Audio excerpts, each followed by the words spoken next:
पोलिटिक्सको उतार चढावमा भनेपछि हाम्रो समाज चाहिँ एकदमै पोलिटिसाइज भएको छ। पोलिटिक्स र पोलिटिकल पार्टी र त्यसका कार्यकर्ताहरू जति सङ्ख्यामा वृद्धि हुन्छन् त्यति त्यो मुलुकको आर्थिक विकास चाहिँ पछाडि पर्छ। टपहरू खोल्नुपर्ने त्यस्तो नभएर चाहिँ यहाँ के भएको छ भने पेसा नै पोलिटिक्स भएको छ। त्यो भनेको चाहिँ कुनै पनि मुलुकको चाहिँ राज्य स्रोतलाई हैन प्राकृतिक स्रोतलाई दोहन गर्नलाई त्यो काफी छ। इन्डो अमेरिकन ध्रुवमा इन्ट्री गरेर चाइनाको विरुद्ध रचिएको षड्यन्त्र हो कि मैले के देखेको छु भने अब एमसिसी चाहिँ के भयो भन्दाखेरि चाहिँ यो सहयोगी या विकासको एजेन्डा भएन, यो एउटा चाहिँ डर भइगयो। सेनाले बुट यहीँ बजारिहाल्छ भन्ने बुट यहाँ बजार छ। हरेक घरमाथि चाहिँ अमेरिकन चाहिँ बन्दुकहरू चाहिँ तेर्सिन्छन्। एमसिसी पास गर्दा जसले पास गर्छ त्यसले राजनीति हार्छ। अब यहाँ धन्न दक्षिणपन्थी छैनन्। अब यहाँ अर्को उग्र नारा पनि राष्ट्रियताको नारा पनि उग्र छ। माओवादी अलिकति चाहिँ लचिलो भयो भने विप्लव उग्र भइहाल्छन्। स्वतन्त्रता, सार्वभौमिकता र अखण्डता चाहिँ बिक्री हुँदैछ भन्ने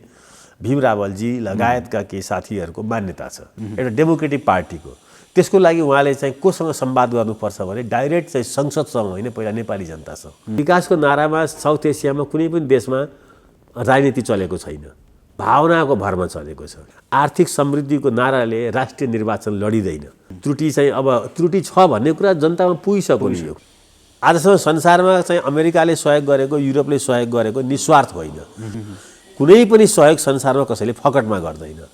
त्यसैले हामी त भयमुक्त समाजको निर्माण नै लोकतन्त्र हो, गणतन्त्र हो।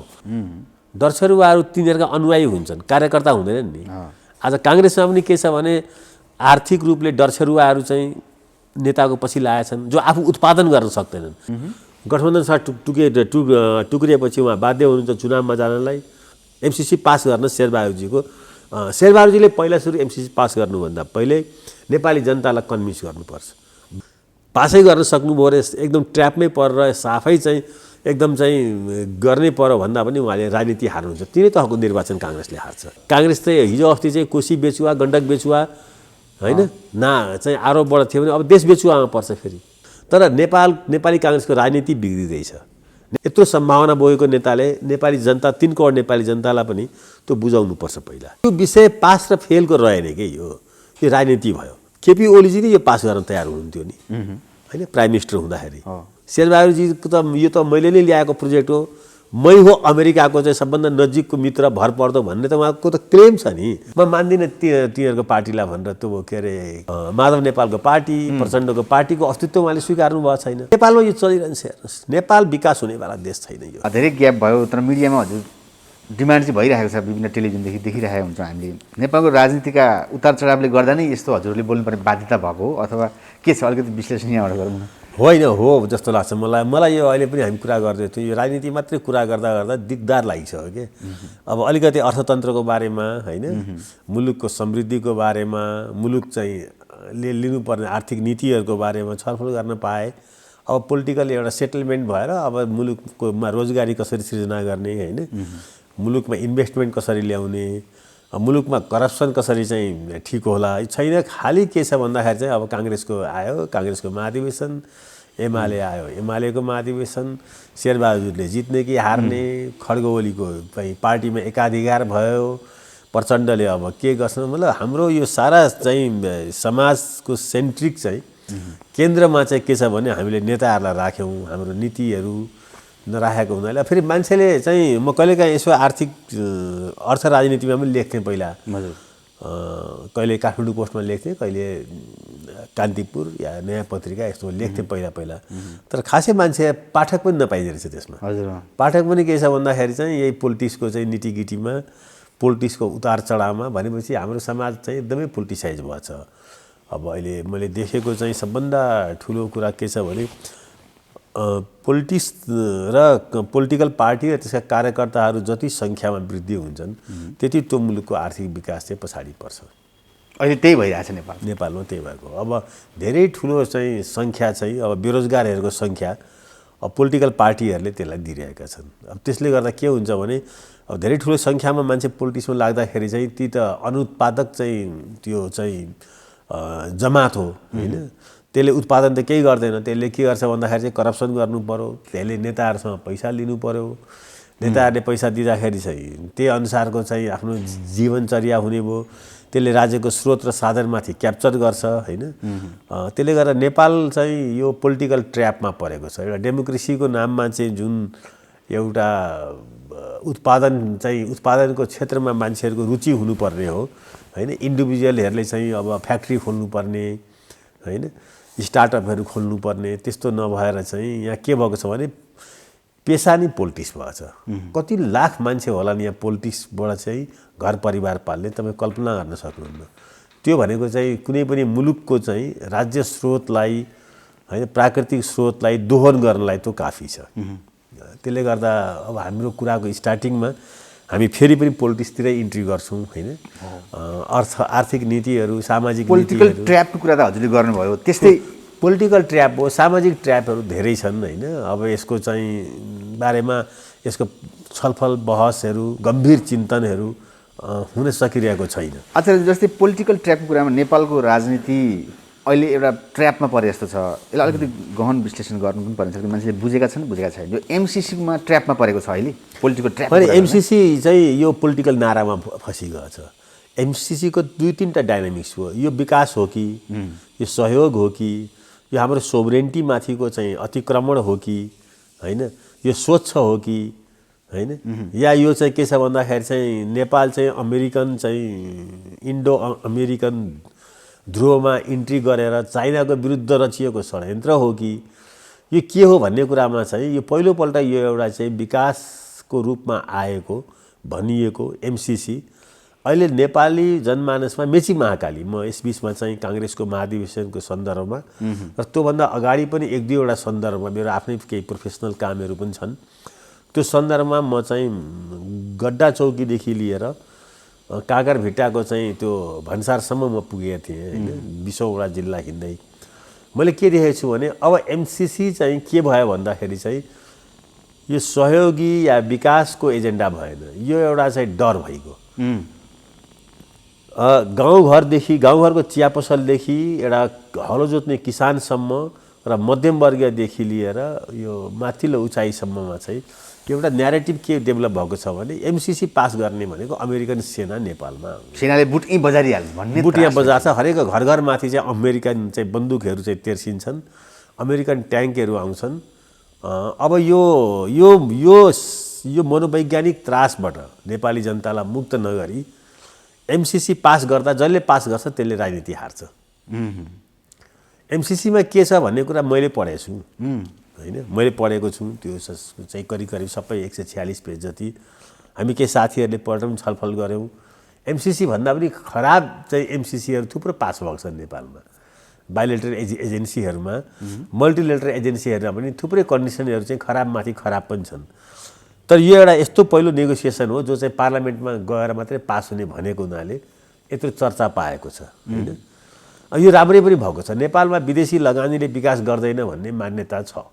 विदेशी लगानी नेपालमा चाहिन्छ कि चाहिँदैन, विदेशी सहयोग चाहिन्छ कि चाहिँदैन हैन भन्ने कुराको डिबेट चाहिँ धेरै ठुलो छ। किनभने धेरै ठुलो करप्सन चाहिँ विदेशी सहयोग र यस्तै किसिमले आएको छ हैन। त्यो करप्सन गर्नको लागि नै नेताहरू यताउता गरिरहेछन् त, यहाँ किन एक्लै अर्कोलाई दोषारोपण गर्ने? जस्तै अब यो पोलिटिक्स भइसक्यो। हेर्नुहोस्, नेपाल संसारमा अब जुन साइजको नेपालमा कम्युनिस्ट पार्टी छ नि, कम्युनिस्ट पार्टीको सङ्ख्या ठुलो छ नेपालमा। एउटा होइन, झन्डै 1/2 दर्जन कम्युनिस्ट पार्टी छन्। यो साइजको कम्युनिस्ट पार्टी भएको ठाउँमा यो बेरोजगारी, युवा बेरोजगारी, अनि त्यसपछि आएर नाराहरू, त्यसपछि चाहिँ देशको चाहिँ समृद्धिको यात्रामा रुकावटहरू चाहिँ आइरहन्छ। कम्युनिस्ट पार्टी भएको ठाउँमा चाहिँ के हुन्छ भने उग्र राष्ट्रवादका कुराहरू जहिले पनि चलिरहन्छन् हैन। अब यहाँ धन्न दक्षिणपन्थी छैन, नभए यहाँ अर्को उग्र नारा पनि, राष्ट्रियताको नारा पनि उग्र छ। सबै नारा अहिले कम्युनिस्टहरूले भ्याएका छन्। पुँजीवाद विरुद्धमा, व्यक्तिको स्वतन्त्रता विरुद्धमा, उग्र राष्ट्रवाद विरुद्धमा। अब अहिले एमाले अलिकति लचिलो भयो भने माओवादी उग्र भइहाल्छ, माओवादी अलिकति चाहिँ लचिलो भयो भने विप्लव उग्र भइहाल्छन्। अब यो देश चाहिँ यहाँका सबैले बेच्न तयार छन् भन्ने आरोप नखेपेको कोही पनि नेता छैन। तर एमसिसी त नेपालको लागि अनुदान अरबौँ पैसा आउने, यो कुरामा किन किचकिच भन्ने कुरा पनि छ नि एकजनामा। अहिले त्यस्तै त्यो 65 अरबमा नेपालको स्वतन्त्रता, सार्वभौमिकता र अखण्डता चाहिँ बिक्री हुँदैछ भन्ने भीम रावलजी लगायतका केही साथीहरूको मान्यता छ। त्यस्तो चाहिँ अब ती मान्यताहरूले चाहिँ त्यो लिखतमा त्यस्तो मान्यता त्योभन्दा कडा कडा मान्यताहरू अन्यत्र पनि मैले भेटेँ अरू नेगोसिएसनमा पनि। अब त्यो मान्यताहरू चाहिँ उहाँहरूले भनेर राजनीति मात्रै गरेको भए त एउटा कुरा हुन्थ्यो है, त्यसलाई रिस्क उठाएर अगाडि बढिन्थ्यो होला। अब त्यो मान्यतालाई विश्वास गर्ने नेपाली जनता मैले भनिहालेँ तल्लो तहको सम्म पनि यो कुरा पुगेको छ। त्यसले गर्दा पहिला सुरु चाहिँ मनोवैज्ञानिक यो त्रासबाट नेपालीहरूलाई मुक्त गर्नुपर्छ कि तिमीहरूको कनपट्टामा अमेरिकाको बन्दुक आउने छैन भनेर। यो कसले गरिदिने? काङ्ग्रेसका शेरबहादुर देउपाको यो जिम्मामा छ होइन, किनभने शेरबहादुरजी यसलाई पास गर्न मरिहत्ते गरी लाग्नुभएको छ मजाले। उहाँ अहिले ठाउँमा पनि हुनुहुन्छ, अब ठाउँमा हुनुहुन्छ, तर उहाँले चाहिँ संसदबाट पास गर्न खोज्दै हुनुहुन्छ। जनताको चाहिँ जुन चाहिँ दिमागमा जुन विष भरिएको छ यसको विरुद्धमा, त्यसलाई चाहिँ हटाउनको लागि शेरबहादुरजीले के गर्दै हुनुहुन्छ त? केही पनि छैन। कमसेकम चाहिँ काङ्ग्रेसको अहिले जरुरत के पर्थ्यो भने एमसिसी पास गर्ने आधारहरू यो हो, यसको सम्झौतामा यी कुरा लेखिएको छन् भनेर आजसम्म शेरबहादुरजीले 10 मिनट त्यसको पक्षमा बोल्नुभएको छैन।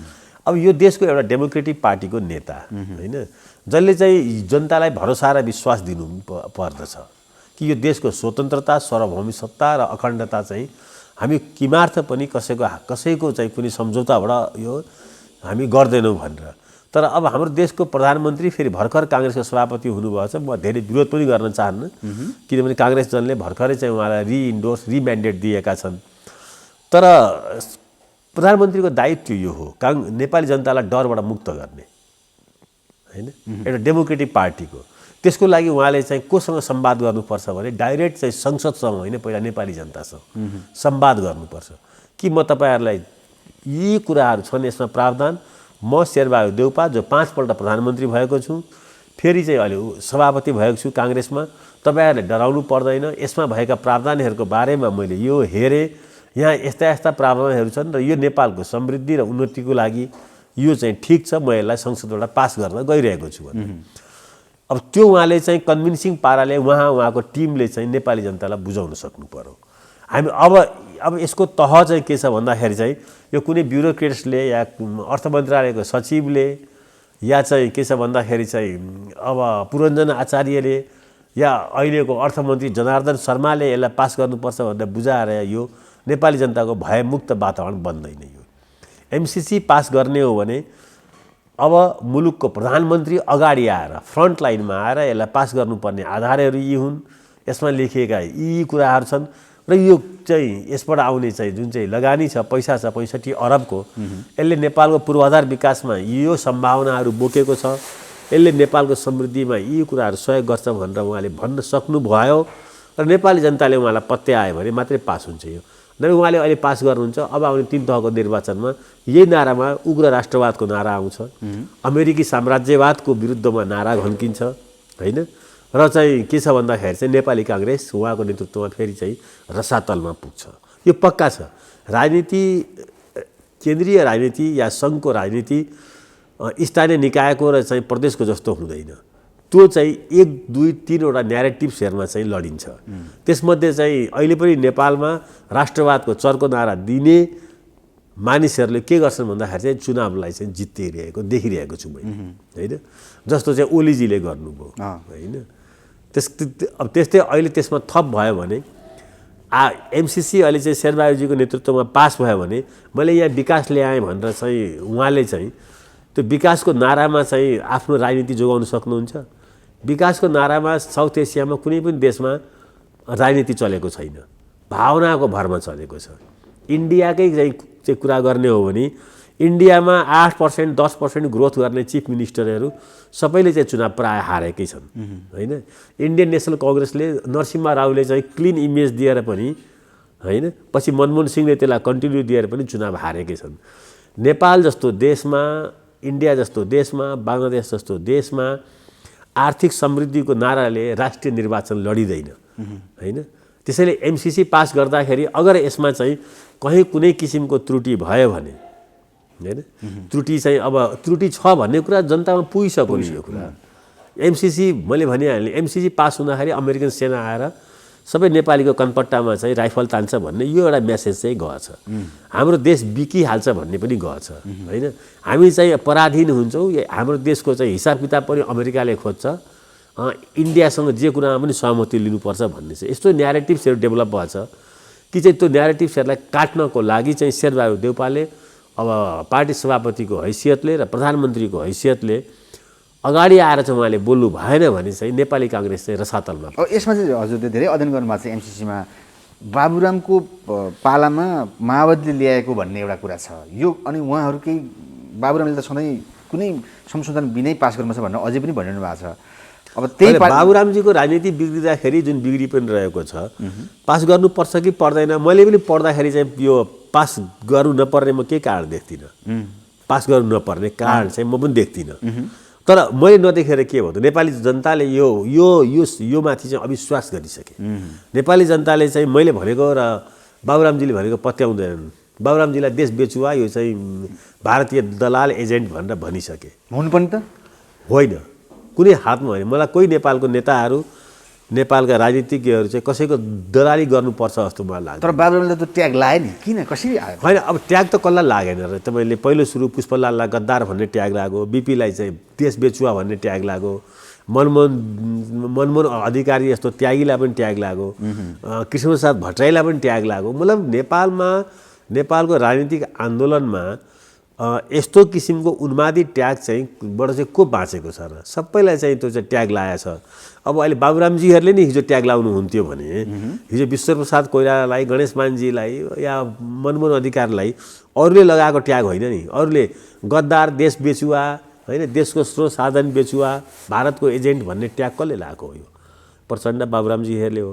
उहाँहरूले जुन चाहिँ शिक्षा दीक्षा उहाँहरूले चाहिँ आफूले लिनुभयो, दिनुभयो र अहिले उहाँहरूलाई त्यो लाउने अर्को युवाहरू निस्किए। नेपाल यही चाहिँ गद्दार र चाहिँ देश बेचुवाको ट्यागमा आज 70 वर्षदेखि फसिरहेको छ। जबकि मैले अहिलेसम्म 70 वर्षमा देश कसैले बेचेको पनि देखेको छैन, होइन। कुनै नेतालाई मैले सबै नेता त्यागी नै देख्छु, दलाल पनि देखेको छैन। त्यस्तो दलाल कहीँ पनि छैन। उनीहरू नेपाली जनताको मुक्तिको लागि, स्वतन्त्रताको लागि को चाहिँ 10 वर्षभन्दा कम जेल बसेको छ र? होइन, कसैको दलाल भएको त्यसले चाहिँ भारतकै दलाल भएको भए त्यसले छुटाइहाल्थ्यो नि जेलबाट, होइन। त्यस्तो शक्तिशाली भारत नेपालको लागि त केही पनि होइन। त्यस कारणले यो जुन विश्वविद्यालय चलेको छ, फोहोरी विश्वविद्यालय नेपालमा कम्युनिस्टहरूले चलाएको छन् यो सुरुदेखि नै। अब यसमा नेता अब अहिले यसमा यो ट्र्यापमा चाहिँ अब सबैजना फस्छन्। सबैजनाले चाहिँ जुन चाहिँ जे चिज रोपेका छन् त्यो अब फर्केर ती सबैलाई आउँदैछ। बाबुरामजीलाई पनि आउँछ, प्रचण्डजीलाई पनि आउँछ, ओलीजीले यो पास गर्नुभयो भने उहाँलाई पनि आउँछ, आइरहेकै छ उहाँलाई पनि, होइन। उहाँबाटै सुरुवात भएको। तर देउबाजी आपसी के गर्नुहुन्छ तपाईँ? अब एमसीमा चुनौती पनि दिनुभयो नि त, यो त कि यो मजा लिने ठाउँ आइरहेछ। अनि यो के हो भने यो हामी चाहिँ नेपालीहरू चाहिँ परपीडक छौँ, अर्कोलाई आरोप लगाउँदा आफू खुसी हुन्छौँ, होइन। त्यसैले यो देशको यो हालत छ। त्यसैले यो देशको चाहिँ युवाहरू 2000 युवाहरू पर डे, होइन, प्लेन चढेर आफ्नो घरमा भएको गाई गोठ सबै बेचेर मलेसिया मध्यपुरको गर्मीमा रोजगारीको लागि जान्छन्। योभन्दा ठुलो लाजमर्दो कुरा के हुन्छ? आज 30 वर्ष भइसक्यो डेमोक्रेसी आएको, यहाँ एउटा ठुलो इन्डस्ट्री पनि छैन जहाँबाट चाहिँ के होस्। आज यहाँ चाहिँ जति जे छ त्यही मलेसिया मध्यपूर्व पुगेका चाहिँ गरिब नेपालीहरूले चाहिँ पठाएको रेमिटेन्सबाट यहाँ यत्रो ठुलो चाहिँ राजनीतिक चाहिँ पार्टी र तिनका कार्यकर्ता पालिएका छन्। तिनीहरू गाडी चढ्छन्, होइन, तिनीहरूका केटाकेटीहरू विदेशमा पढ्छन्, होइन र?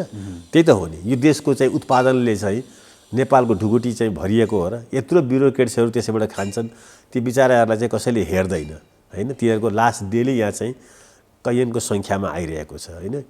त यो सबै कुरा चाहिँ के हो भनेर भन्दाखेरि चाहिँ हामीले बनाएको पोलिटिकल न्यारेटिभ्सहरू एकले अर्कालाई गद्दार भन्ने, देशद्रोही भन्ने, देश बेचुवा भन्ने, होइन, एमसीसी पास गर्दै राष्ट्रघातै गर्यो, राष्ट्रघातै भन्ने। यो कुरा एमसीसी मात्रै होइन, हरेक कुरामा।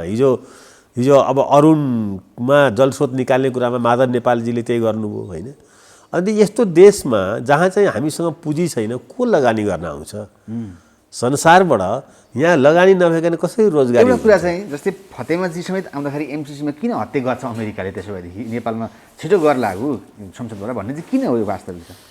यस्तो होला, हेर्नुहोस्, अब हामीले देखेका छौँ 7 दशकको एउटा कोल्ड वार शीतयुद्ध थियो, त्यो समाप्त भयो। त्यो चाहिँ दुईवटा विचारधाराको बिचमा थियो। एउटा सोभियत सङ्घ थियो एकापट्टि, अर्कोपट्टि अमेरिका थियो, होइन। एकातिर कम्युनिस्ट थियो, अर्कोतिर काङ्ग्रेस या लोकतान्त्रिक विचार थियो। सोभियत सङ्घको विघटनपछि त्यो कुरा सिद्धियो। नेपालमा अब यताको दिनहरूमा चाइनाको चाहिँ प्रभावहरू विस्तारहरू बढेको छ। अब अमेरिकनहरूलाई पनि के छ भन्दाखेरि चाहिँ कुनै पनि देशको चाहिँ सहयोग चाहिँ बिना राजनीति चाहिँ आउँदैन। फेरि यो कुरा ढुक्क भए हुन्छ। आजसम्म संसारमा चाहिँ अमेरिकाले सहयोग गरेको युरोपले सहयोग गरेको निस्वार्थ होइन। या त उसको धर्मको कारणले गर्छ, या उसको विचार चाहिँ स्थापित गर्न गर्दछ, या उसको कुनै न कुनै किसिमको चाहिँ प्रभाव विस्तार गर्न भनेर गर्दछ। कुनै पनि सहयोग संसारमा कसैले फकटमा गर्दैन। त्यसैले हामी कि त कसैको सहयोग लिँदैनौँ भन्नु पर्यो। आज अमेरिकाले दिइरहेको सहयोगमा र भारत त्यसमा चाहिँ जुन कनेक्ट भएको छ, जोडिएको छ, त्यो पक्कै कहीँ न कहीँ के छ भन्दाखेरि चाहिँ चाइनासँग चाहिँ नेपालमा भइरहेको चाहिँ जुन ढङ्गको सिल्क रोडको चाहिँ नेपालले त सम्झौतै गरिसक्यो होइन। रोड बिल्ड एन्ड इनिसिएट भनेर के छ त्यो। अब त्यो गर्ने बित्तिकै अमेरिकालाई पनि चाहिँ टेन्सन भयो। अब हिजो त सोभियत सङ्घसँग कम्पिटिसन गर्दाखेरि नेपालमा अमेरिकन प्रोजेक्टहरू आएको थियो होइन। सामुदायिक विकास परियोजनाहरू आयो, सगरमाथा एकीकृत विकास परियोजना आयो। रुसले पनि यहाँ चाहिँ ढल्के गरेर चाहिँ उसको बाटो बनायो। दुनियाँ इन्डस्ट्रीहरू चाइनाले खोल्यो होइन। अब अहिले पनि त्यो कम्पिटिसन छैन भन्न सकेको छैन। अहिले अर्को ढङ्गको शीत युद्ध 2 सुरु भएको छ। चाइना विरुद्ध भारत छ, चाइना विरुद्ध भारत र अमेरिकाको धुरी पनि छ। अब नेपालको बुद्धिमत्ता के हुन्छ? चाइनापट्टि मात्रै एकहोरो लाग्ने कि यी दुवै देशहरूबाट पाइने फाइदाहरू लिएर आफ्नो सोभरेन्टी सार्वभौम सत्ता र आफ्नो चाहिँ भू राजनीति र कूटनीति जोगाउने होइन। त त्यसको लागि त पहिलो शर्त के हुन्छ त? हामी यो संसारको चेपुवामा पर्दैनौँ। हामी हाम्रो भू राजनीतिलाई पनि चाहिँ सन्तुलित राख्छौँ। हामी अन्तर्राष्ट्रिय कूटनीतिमा पनि चाहिँ पञ्चशीलको सिद्धान्तमा अगाडि बढ्छौँ होइन। र हामी चाहिँ हाम्रो देशको स्वार्थलाई हेरेर हामी सबैसँग एउटा चाहिँ समान दूरी र समान सम्बन्ध राखेर अगाडि बढ्छौँ। यसको लागि हामी यो देशका सबै चाहिँ राजनीतिक पार्टीहरू, यसका नेताहरू पहिला एउटा राष्ट्रिय स्वार्थ के हो त त्यो अनुसारले चाहिँ कसको अनुदान लिने नलिदिने, कसरी अगाडि बढ्ने भनेर कहीँ न कहीँ सुरक्षामा, कूटनीतिमा होइन, पूर्वाधार विकासमा म त एउटा मिनिमम सम्झौता हुन्छ नि। त्यो तपाईँले आजसम्म देख्नुभएको छ र? मैले त देखेको छैन। आजसम्म यत्र पोलिटिकल पार्टीहरूले यत्रो सङ्घर्ष गरे होइन, यत्रो चाहिँ ठुल्ठुलो आन्दोलन गरे होइन। 46 साल 36 साल अब 62-63 सालको 3 पल्ट संविधान ल्याइसके। तर यो सबै निरर्थक किन भइरहेको छ भने कुनै पनि पोलिटिकल पार्टीहरूले राष्ट्रिय स्वार्थ लिएर कुनै पनि सहमति सम्झौता गरेका छैनन्। सबै पार्टीहरू चाहिँ कुनै न कुनै स्वार्थ लिएर अमेरिकासँग सम्झौता गर्छन्, भारतसँग गर्छन्, चाइनासँग गर्छन्। त्यो सम्झौताहरूले गर्दा नेपालीहरूको मनमा शङ्का उठ्छ होइन। किन शङ्का कसले उठाउँछ भने पोलिटिकल पार्टीहरूले उठाइदिन्छन्, उनीहरूले नि शङ्का उठाइदिन्छन् नि। आज भीम रावलजीले चाहिँ यो देशमा चाहिँ अब भोलि चाहिँ एमसिसी आएन भने त्यसको चाहिँ नायक को त भीम रावलजी हो, त्यसको खलनायक को त भीम रावलजी हो। त्यो ठिक हो बेठिक हो त्यो आफ्नो ठाउँमा डिबेट छ होइन, डिबेट गर्नु पनि पर्छ। तर त्यसको विरुद्ध त्रास, नेपालीहरूलाई डर, एउटा डरमा नराख भन्छ लोकतन्त्रमा होइन। नेपालमा सबैभन्दा ठुलो चाहिँ डेमोक्रेसीको चाहना भयो कि भने नेपाली समाजलाई चाहिँ भयमा राखेको थियो पञ्चायतले, राजाले होइन, तत्कालीन राजाले। त भयमुक्त समाजको निर्माण नै लोकतन्त्र हो, गणतन्त्र हो। तर आज के देखिएको छ भने एउटा सानो सानो सम्झौताहरूमा, सानो सानो काम कुराहरूमा पनि नेताहरूले चाहिँ नेपालीहरूलाई भयमा राखेका छन्, त्रासमा राख्दा के हुन्छ भने आफ्नो अन्डरमा बस्छन्, नेता हुन पाइन्छ। डरछेरुवाहरू चाहिँ फलोवर हुन्छन् नि, डरछेरुवाहरू तिनीहरूका अनुयायी हुन्छन्, कार्यकर्ता हुँदैनन् नि। आज काङ्ग्रेसमा पनि के छ भने आर्थिक रूपले डरछेरुवाहरू चाहिँ नेताको पछि लागेछन्, जो आफू उत्पादन गर्न सक्दैनन्, आफू केही काम गर्न सक्दैनन्, तर पोलिटिकल पार्टीमा लागेर आफ्नो वैभव, आफ्नो समृद्धि क्रिएट गर्न सकेका छन् होइन। त्यो किनभने डर छ उनीहरूलाई। शेरबहादुर दाई चाहिँ सभापति हुनुभयो भने म चाहिँ फेरि एकपल्ट गरिबीको ट्र्यापमा जान्छु भन्ने त्यो धेरैलाई छ त्यो होइन। त्यस्तै चाहिँ ओलीजीको पछि लागेन भने आफ्नो वैभव समृद्धि सिद्धिन्छ, त्यो डरमा छ। त यो डरको राजनीति यो देशमा पनि छ, यहाँको पोलिटिकल पार्टीमा पनि छ, यहाँको कार्यकर्ताहरूमा पनि छ। त्यसो भएदेखि जस्तै दोस्रो पटक पनि सभापति भइसक्नु देवबाजी र अस्तिको सर्वदलीय बैठकमा एमाले उपस्थित भएन, जबकि एमसिसीलाई नै अनुमोदन गर्ने कुरालाई प्रमुख मानिएको थियो। अब यो कुरा नै गलपासो हुने हो त देवबाजीको उसमा? होइन, देवबाजीले यो पास गर्न सक्नुहुन्न, कुनै हालतमा सक्नुहुन्न। मलाई लाग्छ यो सक्नुहुन्न, किनभने अगाडि 3 तहको चुनाव छ। अब यो जतिसुकै सुन्दर एकदम अलौकिक चाहिँ इन्द्रपुरी नै यसले नेपाललाई बनाउने भए पनि अगाडिको चुनावको रिस्क चाहिँ शेरबहादुरजीले लिन सक्नुहुन्न। शेरबहादुरजीले चाहिँ यसलाई म रिस्क लिन्छु भनेर अगाडि बढ्नुभयो भने उहाँको गठबन्धन सरकार टुट्छ।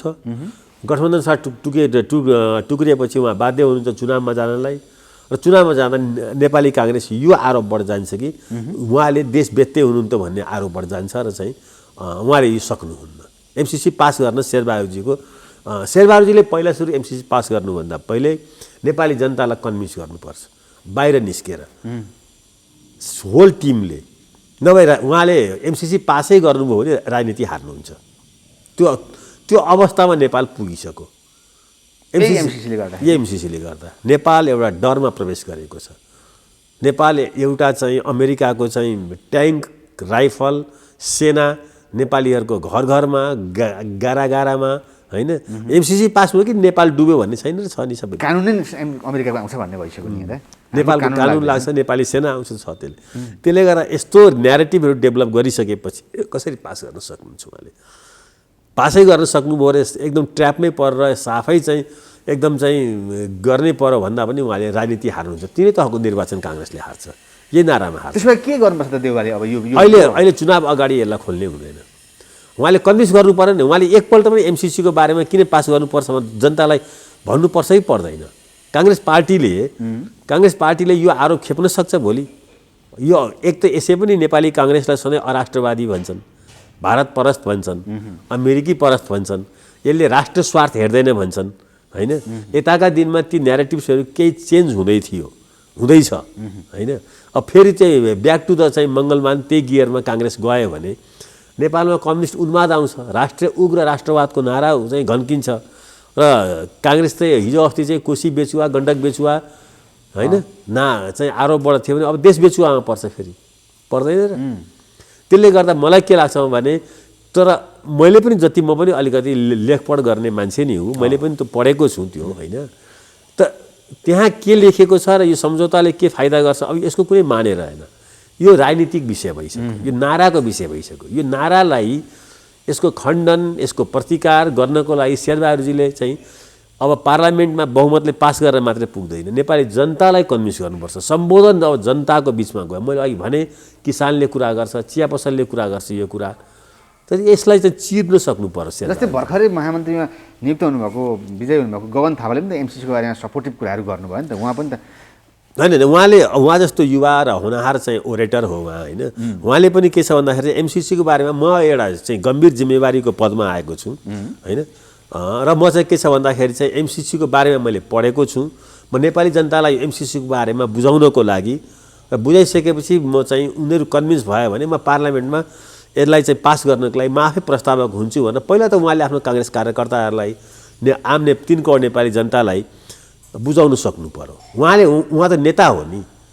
डाक्टर सूर्यराज आचार्यले चाहिँ यत्रो चाहिँ एट्याक गरिरहेको छन् भने सूर्यराज आचार्य भन्दा राम्रो र सबैले ग्रहण गरेको नेता त चाहिँ गगन थापा हो। त गगन थापाको जिम्मेवारी के हुन्छ भने नेपाली काङ्ग्रेसलाई यसबाट रेस्क्यु गर्ने। शेरबहादुरजीले सक्नुभएको छैन भने गगनजीले सक्नु पर्यो होइन। मलाई कन्भिन्स गर्नु जरुरी छैन। मलाई थाहा छ त्यहाँ के लेखेको छ भनेर। तर नेपाली काङ्ग्रेसको राजनीति बिग्रिँदैछ। नेपाली काङ्ग्रेसको चाहिँ भविष्यको सम्भावनाहरू चाहिँ यसले समाप्त गर्दैछ भने त्यो होइन भनेर चाहिँ नेपालभरि त्यसलाई लिएर चाहिँ जानेको। हिजो अरुण पास गर्छु भनेर गिरिजाप्रसाद कोइराला चाहिँ आफ्नो चाहिँ आमसभा गर्नुहुन्थ्यो। आज शेरबहादुरजीले चाहिँ म एमसिसी पास गर्नुपर्छ भन्नुभन्दा पहिले एमसिसीको बारेमा भएका चाहिँ सम्पूर्ण प्रावधानहरूको बुलेटमा कहीँ न कहीँ गएर चाहिँ जनताको बिचमा चाहिँ सम्बोधन गर्नुपर्छ। अगर उहाँ गर्न सक्नुहुन्न भने उहाँले त्यो जिम्मेवारी अहिलेका युवा काङ्ग्रेसका जो सांसद छन् विश्वप्रकाश गगनहरूलाई जिम्मा दिनुपर्छ। उनीहरूले गरेर हेरुन् के फरक पर्छ र। शेखर कोइरालालाई दिनुपर्छ जो चाहिँ काङ्ग्रेसभित्रकै प्रतिपक्ष जस्तो 40% भोट ल्याएर बसेका छन्। अब अरू पसलहरू बन्द गर्नुपर्छ अगर काङ्ग्रेस विधान र वैधानिक किसिमले चल्ने हो भने होइन। त्यसकारणले चाहिँ अब काङ्ग्रेसको सम्भावनाको खोजी र एमसिसीको चाहिँ पास यी दुवै कुरा चाहिँ अहिले गुजुल्टिएका। त्यसो भएदेखि बाबुरामको पालामा आएको एमसिसी र बाबुराम प्रचण्ड र अमेरिकाको सम्बन्ध र एमसिसीमा के छ छोटोमा भन्नुहोस् त। म अन्तर्राष्ट्रिय रूपमा बाबुरामजी नेपालको चाहिँ एउटा होनहार व्यक्ति हो। म त्यति भन्दछु। उहाँले बुझेरै एमसिसी पास गर्नु भन्नुभएको होला, किनभने उहाँ मभन्दा धेरै विद्वान मान्छे हो। तर उहाँले चाहिँ त्यसो भनिरहँदा त्यो प्राविधिक ज्ञान हुन्छ। उहाँले पनि चाहिँ के छ भने एमसिसी पास गर्नुपर्ने कारण आधारहरू र त्यहाँ लेखिएका सबै विषयवस्तुलाई जनताको बिचमा चाहिँ उहाँले चाहिँ गएर कन्भिन्स गर्न सक्नुपर्छ। जनताको मनोविज्ञानमा त्रास छ। बाबुरामजी जस्तो कम्युनिकेटिभ मान्छे उहाँले लेखेर एमसिसीको बारेमा एउटा होइन दुईटा होइन एउटा बुकलेटै निकाल्न सक्नुहुन्छ नि, एमसिसी पास गर्ने आधारहरू यी छन् भनेर। त्योभन्दा पहिले नेपाल र चाहिँ बाइलेटरल एजेन्सीसँग भएका सम्झौताहरूलाई हेर्नु पर्यो, ट्राई पार्टी सम्झौताहरू हेर्नु पर्यो होइन। त्रिपक्षीय सम्झौताहरूमा त्यो यो एमसिसी भन्दा पहिले पनि यस्ता सम्झौताहरू भएका छन् भने र त्यसले देश बेचेको छैन भने त्यो कुरा पनि अगाडि राख्नु पर्यो। मैले पनि हेरेको छु केही सम्झौताहरू, आज बिहान पनि म त्यही हेर्दै थिएँ होइन। एमसिसी खराब कि योभन्दा अरू चाहिँ सम्झौताहरू खराब भनेर हेर्दै थिएँ। मलाई थाहा छ प्रशस्त एमसिसी भन्दा पनि धेरै खराब मैले सम्झौताहरू मैले पढ्न पाएको छु। त यो कुरो बाबुरामजी जो यसलाई पास गर्नुपर्छ भन्ने छ, उहाँसँग क्षमता छ, उहाँले यसलाई क्लियर गर्नु पर्यो। गगन थापा पार्टीको सर्वदलीय बैठकमा गएर बस्दाखेरि चाहिँ यत्रो 56 पेजको चाहिँ आफ्नो चाहिँ महामन्त्रीको चाहिँ होइन रूपान्तरणका एजेन्डाहरू बोक्दाखेरि एमसिसीको बारेमा 6 लाइनको भए पनि यस कारणले यो पास गर्नुपर्छ मेरो त यो धारणा छ भनेर त्यहाँ मात्रै बुझाएर पुग्दैन। यत्रो सम्भावना बोकेको नेताले नेपाली जनता 3 करोड नेपाली जनतालाई पनि त्यो बुझाउनुपर्छ पहिला होइन। किनभने यो पार्लियामेन्टमा गएको कुरा, पार्लियामेन्ट भनेको सार्वभौम सत्ता हो जहाँ चाहिँ सार्वभौम चाहिँ सांसदहरूले आफ्नो प्रतिनिधिहरू नेपाली जनताको प्रतिनिधि मार्फत आफ्नो अधिकारको प्रयोग गर्छन्। तर यी सार्वभौम नेपाली नागरिकलाई पनि त बुझाउनु पर्यो नि, जो डरमा छन्, त्रासमा छन्। त्यसबाट उन्मुक्ति दिने काम चाहिँ गगनको पनि हो, बाबुरामको पनि हो, प्रधानमन्त्रीको त झन् स्वयं। तर पूर्व प्रधानमन्त्री केपी शर्मा ओलीको पालना भएको थियो नि त। होइन तपाईँलाई जो सत्तामा बस्दैन नि, सत्तामा नबस्ने बित्तिकै यो नारा भइहाल्छ नि। यो पास गर्नु हुँदैन भनेर म भनिरहेको छैन, म पढेर भनिरहेको छैन। तर अब त्यो विषय पास र फेलको रहेन कि यो राजनीति भयो। त्यस कारणले अब केपी ओलीजी नै यो पास गर्न तयार हुनुहुन्थ्यो नि होइन प्राइम मिनिस्टर हुँदाखेरि। तर उहाँले लिङ्गरिङ गर्नुभयो। शेरबहादुरजीको त यो त मैले नै ल्याएको प्रोजेक्ट हो, मै हो अमेरिकाको चाहिँ सबभन्दा नजिकको मित्र भरपर्दो भन्ने त उहाँको त क्लेम छ नि। उहाँलाई यसै पनि यहाँको चाहिँ हामीले मात्रै होइन सबैले हेर्दाखेरि उहाँ चाहिँ अमेरिकन लबीको भनेर चिनिन्छ। संसारले पनि मलाई त्यही किसिमले हेर्छ होइन। त्यस कारणले त्यतिखेर किन पास भएन। अब आज सरकारबाट हट्ने बित्तिकै चाहिँ ओलीजी यसको विरुद्धमा हुनुहुन्छ होइन। किनभने उहाँ राजनीति गर्दै हुनुहुन्छ। समर्थकै भए पनि उहाँले कन्डिसन राख्नुभएको छ। उहाँले अहिले पनि त 5 दलीय गठबन्धन जुन छन् कम्युनिस्ट फुटेको कम्युनिस्टहरूलाई उनीहरूको अस्तित्व स्वीकार्नु भएको छैन। त्यसै कारणले त्यो अस्तित्व नस्वीकारेको पार्टीहरूसँग शेरबहादुरजीले सरकार बनाउनु भएको छ र सर्वदलीय बैठक राख्नु भएको छ भने म जान्न भनेर उहाँ आउनु भएन। त्यही त आउनु भएन, त्यसैले आउनु भएन नि। म मान्दिनँ तिनीहरूको पार्टीलाई भनेर त्यो के अरे उसलाई माधव नेपालको पार्टी प्रचण्डको पार्टीको अस्तित्व उहाँले स्वीकार्नु भएको छैन। उहाँ अहिलेसम्म पार्लियामेन्टमा आउनु रुचि राख्नु भएको छैन उहाँले। किनभने उहाँले विघटन गरेको पार्लियामेन्ट हो, अझै विघटन भएर चुनावमा जान पाए हुन्थ्यो। अझै शेरबहादुरजीको सरकारमा सामेल भएर अझै बाहिरै बसेर पनि म समर्थन गर्छु पनि भन्दै हुनुहुन्छ होला होइन। त यस्ता यावत कुराहरू सबै नेपालको पोलिटिक्समा तिकडमका चाहिँ पोलिटिक्स भए। सबै बसेर मेरो सल्लाह शेरबहादुरजी बसेर प्रचण्डजी बसेर राष्ट्रिय स्वार्थमा त आफ्नो व्यक्तिगत इगोलाई चाहिँ समाप्त गर्नुपर्छ। बिपी विश्वप्रसाद कोइराला त्यस्तो राजासँग चाहिँ बस्न तयार हुनुभयो जसले उहाँको कार्यकर्ताहरूलाई गोली हानेर मारेको थियो। भीमबहादुर श्रेष्ठ, यज्ञबहादुर थापा, राम लक्ष्मण होइन। उहाँले चाहिँ अब राष्ट्र स्वार्थभन्दा व्यक्तिगत स्वार्थ र पार्टी स्वार्थ माथि राख्ने हो भने एमसिसी पास गर्नुपर्छ कि पर्दैन भनेर आज यत्रो चाहिँ नेपाली जनतालाई त्रासमा राख्नुभन्दा प्रधानमन्त्री शेरबहादुर देउपाले चाहिँ 5 जना बसेर चाहिँ यी आधारहरू छन्, यसलाई लिएर तपाईँ हामीले एकपल्ट जनताको भयमुक्त वातावरण बनाउँ र यसलाई पास गरौँ भन्न सक्नुहुन्थ्यो होइन। धेरै त 4-4 जना डेलिगेट पनि चाहिँदैन थियो। चाहिने बकवास धेरै मान्छेहरूको किन गर्नु पर्यो। उहाँले एउटा चाहिँ 5-7 वटा पार्टीलाई चाहिँ बसेर मिलाएर ओलीजीकै घरमा मिटिङ पनि राख्न सकिन्थ्यो, सिंहदरबारमै मिटिङ पनि राख्न सकिन्थ्यो। तर एक गरी आचार्यज्यू प्रकाण्ड जस्ता व्यक्तिको पनि टाउको फोडिन थालिसक्यो। यही कारणले आज पनि जुलुस भनेको छ, टाउको फोडेको फोडै छ एमसिसीको नाममा। कहिलेसम्म यस्तो भइरहेको छ अब? अनि नेपालमा यो चलिरहन्छ हेर्नुहोस्। नेपाल विकास हुनेवाला देश छैन यो। यसको पछाडि चाहिँ धेरै ठुलो हिजो चाहिँ हामीले चाहिँ मानिसहरूलाई चाहिँ कम्युनिस्ट आन्दोलनले नेपालका युवाहरूलाई नेपाली समाजलाई चाहिँ अब अब यस्तो एजुकेसन दिएको छ नि हामी त्यसलाई मेटाउन सक्दैनौँ। हेर्नुहोस्, त्यो एजुकेसन दिएको बाबुरामजीले नि हो, त्यो एजुकेसन दिएको प्रचण्डजीले नि हो, त्यो एजुकेसन दिएको चाहिँ हिजो खड्ग ओलीजीले नि हो। नेपाली जनतालाई चाहिँ यसरी डरमा राखेर चाहिँ राजनीतिक न्यारेटिभहरू डेभलप गरिएको छ। सबै नेपालीलाई नेताहरू चोर हुन्, देश बेचुवा हुन् भनेर भन्ने न्यारेटिभ्सहरू कसले सिर्जना गरेको? यो त बिपी कोइराला जस्तो मान्छेलाई त बाँकी राखेन यो देशले भने होइन। अराष्ट्र तत्त्व भनेर पञ्चायतले भन्थ्यो, कम्युनिस्टहरूले चाहिँ विदेशी भारतको दलाल भनेर चाहिँ सारा देशभरिको भित्ता रगाएको थियो। त्यही गरेको होइन र बाबुरामजीहरूले, त्यही गरेको होइन र खड्ग ओलीजीहरूले, टङ्क कार्कीहरूले। म त सँगै छु नि, म उनीहरूसँग कीर्तिपुरमा छु, महेन्द्र मोरङ कलेजमा छु, जेलमा छु, सबैतिर छु। जहाँ पनि चाहिँ एउटा डेमोक्रेटिक चाहिँ विचार बोकेकोहरूलाई चाहिँ अमेरिका र भारतको दलाल भन्थे हिजोसम्म होइन। त्यस कारणले अब उनीहरूले भन्थे, अहिलेको युवाहरूले भन्नु हुँदैन भनेर भन्ने छैन नि, किन उनीहरूले जे सिकाएका छन् त्यही बाटोमा अहिलेको युवाहरू पनि हिँड्छन्।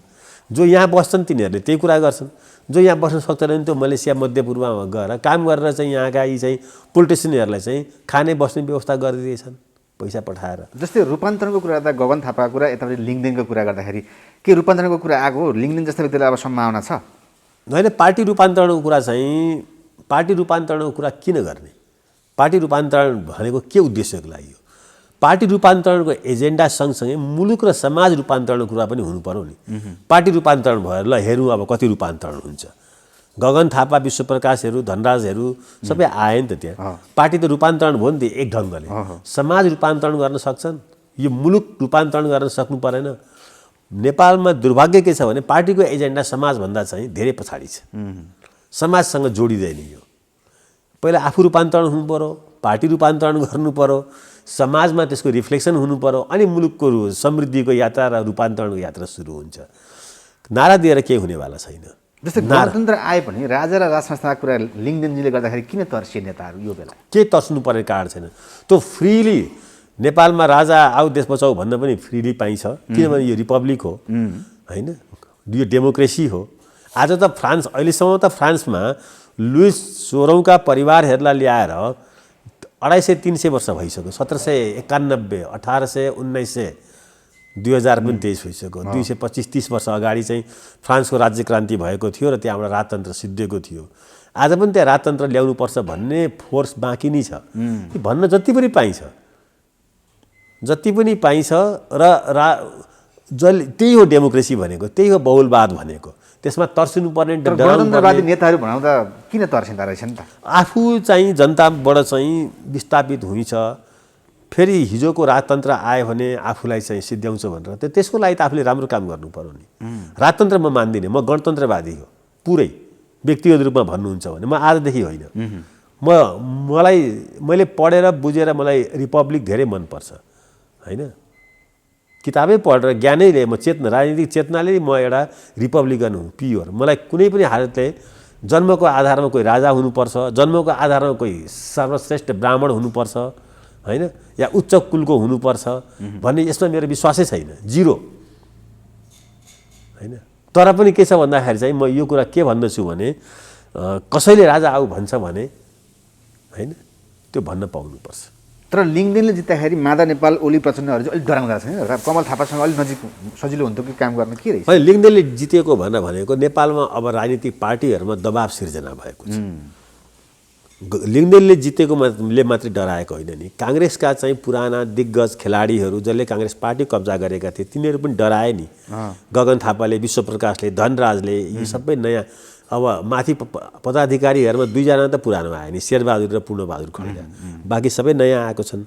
अब नेपाली काङ्ग्रेसमा भएका ओल्ड गार्डहरू त डराए नि, जसले मै काङ्ग्रेस हुँ भन्थे। काङ्ग्रेसको सत्ता र यो मुलुकको राज्य सत्ता यो 3 दशकदेखि जसले कब्जा गरेर बसेको थियो तिनीहरू त यी नयाँ आउने बित्तिकै डराए। यद्यपि नयाँ कस्तो गर्छन्, के गर्छन्, हिजोको भन्दा राम्रो गर्छन् कि गर्न सक्दैनन् कि यिनीहरू परीक्षणकै घडीमा छन् होइन। तर पुरानोको त चाहिँ कुर्सी त हल्लियो, इन्द्रको आसन हल्लिए जस्तै डगमगाएको छ। अब त्यो पुरानो अब इन्द्रको आसन डगमगाएपछि चाहिँ अब एउटा चाहिँ तुरुपको पत्ता त भेटेका छन्, त्यो भनेको शेरबहादुर देउपा जो एउटा पुरानै गाड हो होइन। उनले चाहिँ थुप्रैलाई फेरि चाहिँ के छ भने आफू सरहको मानिसहरूलाई केन्द्र सदस्यमा ल्याएका पनि छन् होइन।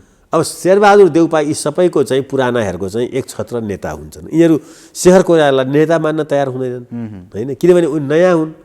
काङ्ग्रेसमा चाहिँ विधानले चल्नुपर्छ भन्छन्, देश संविधानले चल्नुपर्छ भन्छन्। उनीसँग दिने केही पनि छैन, केही छ त उनीसँग दिने? उनीसँग सत्ता छैन, उनी मन्त्री भएका छैनन्। त्यस कारणले हरेक नयाँ प्रयोगहरू चाहिँ पुरानोहरूले चाहिँ त्यसलाई चाहिँ च्यालेन्ज गर्छ। अब नेपालमा के भएको छ भनेर भन्दाखेरि चाहिँ लिङ्गदेल कमल थापा भन्दा धेरै नयाँ हो, ग्रास रुटको मान्छे हो, त्यो प्रयोग त्यहाँ सफल भयो। अब खड्ग ओलीजीको या चाहिँ माधव नेपालजीको चाहिँ आसन डगमगायो, इन्द्रको आसन डगमगायो जस्तो। त्यहाँ पनि कार्यकर्ताहरूले परिवर्तनको नारा दिन सक्छन्, रूपान्तरणको नारा दिन सक्छन्, पुस्तान्तरणको पनि देलान् त्यहाँ नारा होइन।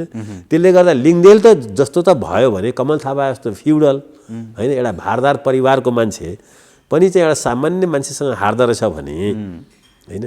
अब नेपाली काङ्ग्रेसमै भयो, उपसभापति विजय गस्तार जस्तो राजनीतिको खेलाडी मान्छे भनिन्थ्यो, एउटा सानो धनराज गुरुङसँग हारे नि होइन। यत्रो ठुलो सत्ताको रजगज गरेको होइन, थारूहरूको नेतै हुँ भनेर भन्थे। गणेश लामा आए नि होइन, बरु गणेश लामा त केन्द्र सदस्यमा आए होइन, उनीकै पार्टीबाट आएको हो।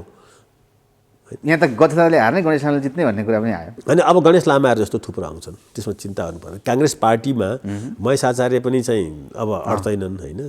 अब यसमा फेरि अरूले मिस्टेक गरेको छैन, म अरूलाई दोष दिन्न। म गणेश लामा आए त्यो ठिकै छ, किनभने काङ्ग्रेस पार्टीमा जुन संस्कृति र जुन चाहिँ संस्कार चाहिँ यताको 3 दशकमा चाहिँ झ्याङ्गियो, त्यसमा चाहिँ ती पुरानाहरूको चाहिँ धेरै ठुलो योगदान छ।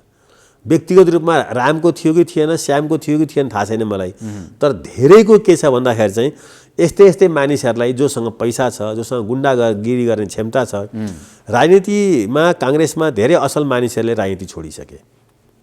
अहिले गगन विश्वप्रकाशहरूको प्रवेशले यत्रो ठुलो चाहिँ वावा पाउनुपर्ने कारण के हो भने फेरि काङ्ग्रेस पुरानो काङ्ग्रेस जस्तो संस्कार लिएर, त्यो संस्कृति लिएर, त्यो सभ्यतामा चाहिँ फर्किन्छ कि भनेर न हो होइन। अन्तिममा एउटा राजनीतिमा अलिक चर्चा आयो पुरानो कुरा, केपी शर्मा ओलीले प्रचण्डलाई राजासँग 5 बुँदे गरेको कुरा लिएर निकै तर्सिनु पर्यो, प्रचण्डले पनि तर्सेको जस्तो देखिने, जनतामा पनि के हो भने जस्तो। वास्तविकता चाहिँ यो के हो छोटोमा भन्नु? त्यो सबै इतिहास भइसक्यो। त्यो गरेको भए पनि इतिहास हो, गरेको थिएन भने पनि इतिहास हो। अब न राजा रहेका छन् नेपालको, अब न प्रचण्ड हिजोको जस्तो प्रचण्ड रहेका छन्। प्रचण्ड किन डरायो ओलीसँग त्यस्तै कुरामा? होइन, यस्तो छ, अब प्रचण्डलाई आफ्नो इमेज मात्रै जोगाउने चिन्ता छ, प्रचण्डलाई आफ्नो पार्टीको चिन्ता छैन। प्रचण्डसँग अब केही पनि बाँकी छैन, रित्तो हात भइसक्यो। कमसेकम चाहिँ आफू चाहिँ हिजो क्रान्तिकारी थिए भन्ने कुराको त्यो त थियो नि, एउटा फेजमा प्रचण्ड ठुलो क्रान्तिकारी होइन, देशै बदलिने, अझ सक्यो भने त अमेरिकासँग युद्ध लड्ने, भारतसँग सुरुङ युद्ध लड्ने, त्यस्ता नाराहरू दिए नि त प्रचण्डले होइन।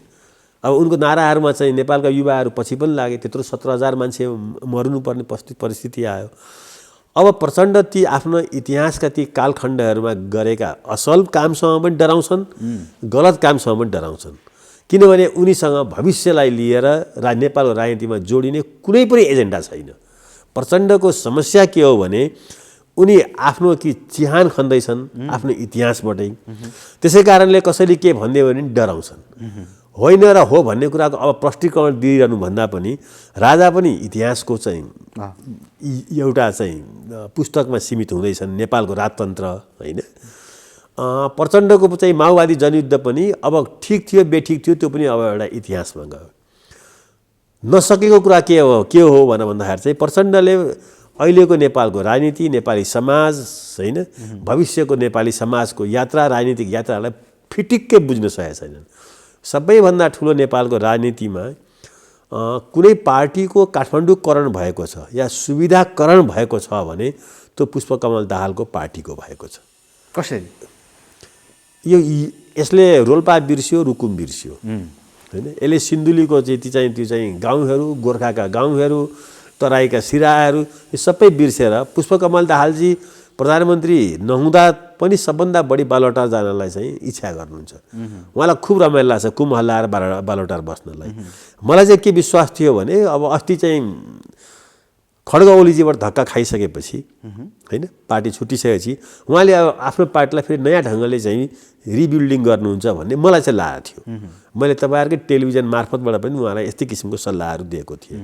अब उहाँ काठमाडौँमा कमै देखिनुहुन्छ, अब उहाँ रोल्पा रुकुमतिर त्यही जसलाई हिजो चाहिँ आफूले जागृत गराउनु भएको थियो, नयाँ चेतना दिनुभएको थियो, त्यहाँ पुग्नुहुन्छ होला भन्ने थियो होइन। सिराहा र सप्तरीमा देखिनुहुन्छ होला भन्ने थियो, जहाँ मार्जिनलाइज कम्युनिटी बस्छ, दलितहरूको बिचमा देखिनुहुन्छ भन्ने लागेको थियो। त्यो देखिएन, कहीँ छैन। पुष्पकमल दाहालजी र उहाँको पार्टी, उहाँ मात्रै होइन, उहाँको समग्र ऱ्याङ्क एन्ड फाइल नै चाहिँ काठमाडौँको आउनुभएको। तर जनयुद्ध गरेर आउनुभएको गौरवशाली पार्टीको नेता एकदम डाइनामिक लिडर पनि भनिन्छ नि होइन उहाँलाई। त्यसैले डाइनामिक चाहिँ त्यहाँसम्म थियो, खुला राजनीतिमा उहाँ सिद्धि। तर अहिलेको सरकार नै प्रचण्डको वरिपरि घुमेको छ भन्ने पनि छ नि केही प्रकारका विश्लेषकहरू। अनि प्रचण्ड चाहिँ सरकारको र बालुवाटारको वरिपरि घुमेको चाहिँ म चाहिँ देख्दछु। मैले यो सरकार उहाँको वरिपरि घुमेको छ जस्तो लाग्दैन।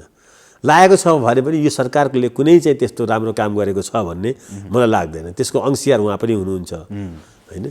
त्यस कारणले अहिलेको सरकारले अब धेरै काम गर्न पनि सक्दैन। यो सरकारले खुरुक्क लाएर जति चाँडो हुन्छ अब आम निर्वाचनमा गएर फ्रेस म्यान्डेट लिएर आउनेलाई बाटो खोलिदियो हुन्छ। को आउँछ त्यो मलाई मतलब छैन। अब केपी ओलीजी नै आए पनि भयो, प्रचण्डजी आए पनि भयो, कम्युनिस्टहरू फुटेको हुनाले शेरबहादुरजी नै आउने पनि चान्स पनि होला होइन। त्यस कारणले गर्दा अब यो सरकारको काम छैन। यो सरकार अब कति सक्दो चाँडो निर्वाचनको कार्यतालिका प्रकाशित गरेर निर्वाचनमा गयो हुन्छ। हस्, थ्याङ्क यू समयको लागि। Thank you.